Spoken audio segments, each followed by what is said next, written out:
There's a moment you never forget. The moment someone you've spent years with suddenly calls you by a stranger's name. Not their own, not a pet name, a different woman's name entirely. He corrected himself immediately, laughed it off, said he was tired, said he'd mixed it up with a TV show, said it meant absolutely nothing. My name is Elena, and instead of causing a scene that same second, I did something else entirely. I quietly picked up a notebook and wrote down the date, the time, and that exact name.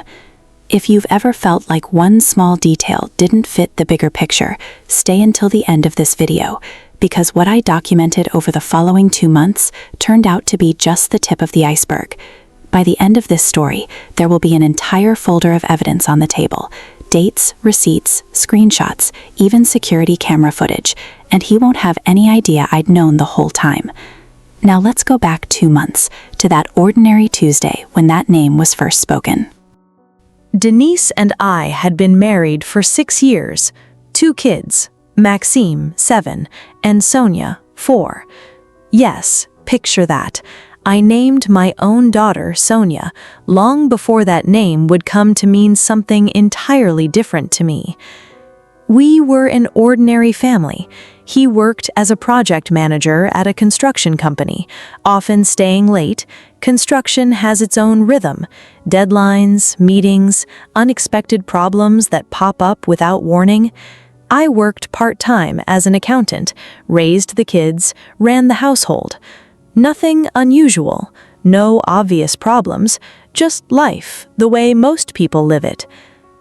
Over the past year, he'd started staying late a bit more often than usual. I chalked it up to a big new project he kept talking about at dinner, always with a kind of enthusiasm he hadn't really shown before, describing details I only half understood. I thought it was a good thing. A man passionate about his work? What's wrong with that? That Tuesday started like any other evening. The kids were already asleep, and we went to bed early. Denise had an early morning meeting. As he drifted off, he wrapped his arm around me, kissed the top of my head, and whispered in a sleepy voice, "Good night, Sonichka." I froze. "Denise," I said quietly, "my name is Lena." A second of silence, then his eyes snapped open and he let out a short, nervous laugh. "Sorry, I must have been watching something before bed. I mixed it up with a show," he said quickly. "Sorry, love, I'm really out of it tonight." He turned over and was asleep again within 5 minutes. I lay there in the dark, staring at the ceiling. Sonya is our daughter's name. A coincidence? Possibly. The next morning, I said nothing. I told myself I was overreacting, tired, imagining a problem out of nothing, seeing shapes in the dark that weren't really there. But within a week, I noticed his phone was always face down now. He'd never cared about that before. He used to leave it anywhere. Dead battery, notifications wide open, completely unbothered by who might see what. Now, always face down. Every single time, without exception. Then came a new cologne, sharp, expensive, nothing like his usual taste. When I asked where it came from, he shrugged. "A coworker gave it to me for my birthday. Silly story. Don't worry about it." Weekend work trips started happening more often. Site visit, urgent meeting with a contractor out of town. That had almost never happened before, not in 6 years of marriage. On their own, each small thing meant nothing at all. Together, they were starting to form a pattern I was genuinely afraid to look at too closely. I had 2 paths in front of me. Make a scene right then, based on one slip of the tongue and a handful of coincidences, or wait and be sure. I chose the second path, not because I was weak, because I knew that if I exploded too early, he'd explain it away, apologize, and continue doing the exact same thing a month later, just more carefully. I didn't need emotions. I needed facts. Cold, dated, verifiable facts that no apology could talk its way around. That same evening, I bought a simple grid paper notebook, deliberately not a phone note, so he'd never accidentally see it open on my screen. I wrote the first line, in careful, deliberate handwriting. Tuesday, March 14th. Called me Sonya in his sleep. Reaction. Panic. Quick excuse. That's how my small, quiet inventory of the truth began. A week later, I was checking our joint account, like I always did, paying utilities, tracking the budget, and I saw a charge I couldn't explain. A restaurant, Italian cuisine, downtown, Friday, 7:40 p.m. The amount was for two, definitely not a solo business lunch. That Friday evening, Denise had told me he was stuck on site because of a client inspection. I wrote it down. Friday, March 21st, Palazzo Restaurant, 7:40 p.m., bill for two. Denise said, delay on site. 2 weeks later, the same thing again. A different restaurant, the same pattern. Friday evening, a bill for two, and simultaneously a story about an urgent meeting. I didn't ask him directly, I just kept writing it down. The real turning point happened completely by accident, on an ordinary evening after work, in the most mundane way imaginable. Denise went to take a shower, leaving his phone charging on the kitchen counter, for the first time in a long while, screen facing up, because he'd been in a hurry and hadn't thought to flip it over. The screen lit up with a notification. The sender's name appeared in large letters, right there in the middle of the kitchen, impossible to miss. Sonya. Already missing you. See you tomorrow, love. I didn't pick up the phone. I didn't unlock it, dig through the messages, or make a scene. I simply took out my own phone and photographed his screen from a distance, exactly as it was, with the date and time visible in the corner. Then I quietly put my phone back in my pocket and put the kettle on, as if nothing had happened. When he came out of the shower, I smiled and asked if he wanted some tea. My notebook now had a name in it, not an abstract coincidence anymore, but a real, specific person with a heart emoji sitting quietly in my husband's contacts list. I didn't turn into some kind of amateur detective, hiding behind bushes or hacking into anything. It was enough to simply open Denise's company website, the Our Team page, and scroll. Sofia Igorevna, project manager, 31 years old. She'd joined the company almost exactly a year ago, right around the time Denise started talking so enthusiastically about that big new project at dinner, night after night. I stared at her photo on the website for a long time. An ordinary woman, smiling at the camera, business suit, nothing dramatic or unusual about her at all. Just a person who had, at some point, quietly become more important than me in my own husband's daily life. I wrote in the notebook, Sofia Igorevna, project manager, with the company since last April. Timing matches the start of the changes I've been noticing. Denise and I shared a family location tracking app, a normal safety measure once Maxim started walking to school by himself.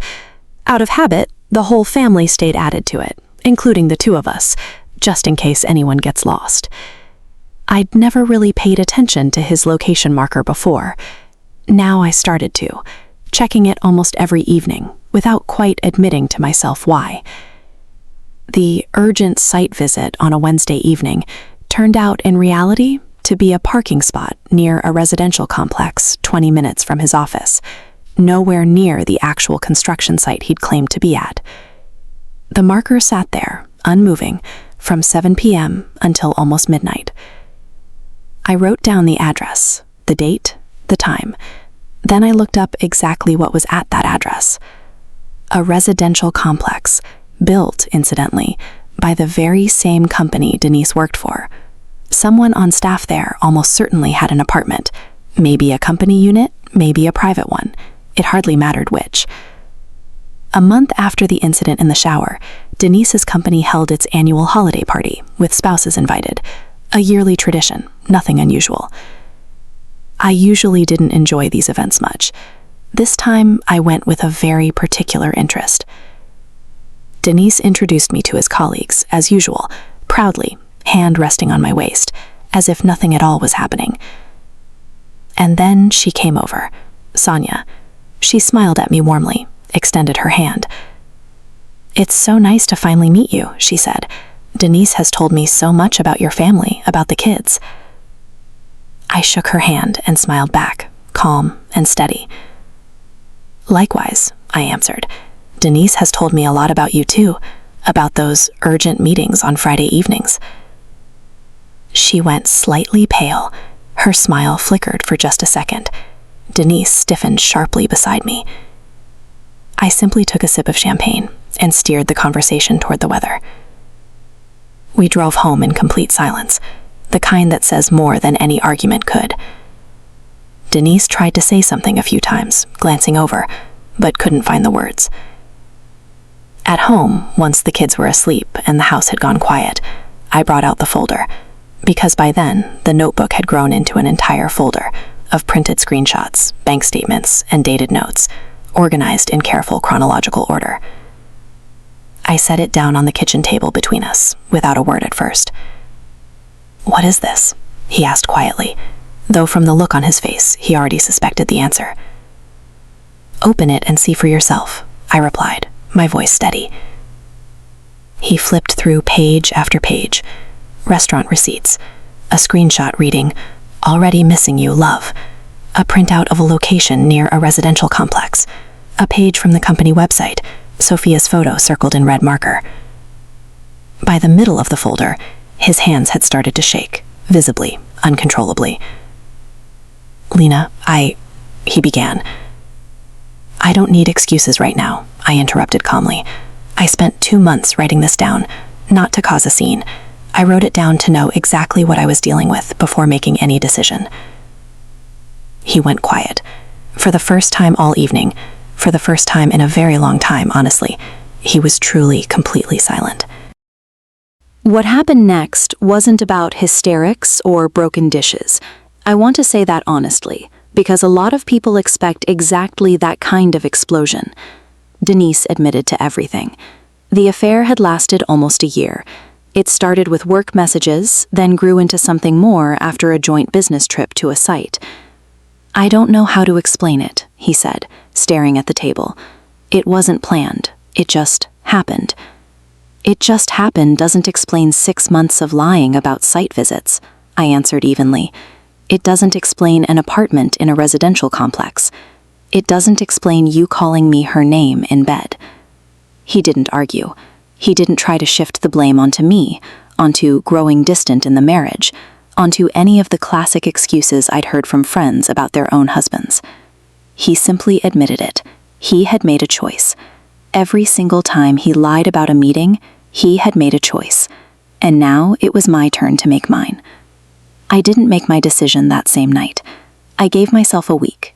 No shouting, no hysterics, just quiet time to think through what actually mattered more to me. A marriage saved at any cost, or my own self-respect. A week later, I told him. Separate living arrangements, full transparency, honest conversations about the kids, and no pretending none of this had ever happened. He agreed to all of it, not because he had a choice, because for the first time in a year, he had absolutely no argument left to make. Sonya, as I learned later through mutual acquaintances, left the company a few months afterward. The atmosphere among colleagues shifted after that public moment at the holiday party, and staying on became too uncomfortable for her. That wasn't my revenge. It was simply the natural consequence of the fact that, unlike lies, the truth doesn't need protecting. Now, a year later, Denise and I are divorced. Joint custody, a clear and predictable schedule, polite communication for the sake of the kids. No drama, no arguing in front of them, ever. I went back to working full-time, rented my own small apartment near Maxime's school, so the kids could adjust to the new rhythm of 2 homes more easily. It was hard. The first few months were genuinely hard, especially explaining to the kids, in simple enough words, why Daddy lived somewhere else now. But for the first time in a very long time, I feel like I'm living an honest life. No notebooks, no watching for inconsistencies, no need to piece small mismatched details into a bigger picture late at night. Just my own life, finally, entirely my own. Sometimes the strongest response to betrayal isn't shouting, isn't a scene in that exact second. Sometimes real strength is the patience to build the full picture before making a decision that will change the rest of your life. If I had exploded the very night I heard the name Sonya, he probably would have denied everything, explained it away as exhaustion, and I would still be doubting myself, wondering whether I'd been right or had simply imagined the whole thing. Instead, I have the full documented truth, and a decision made with a clear head, not in a moment of raw emotion. What would you have done in my place? Made a scene right then, that very same night? Or like me, quietly built the full picture first? Write your honest answer in the comments below this video. I genuinely read every single one, and I often reply personally.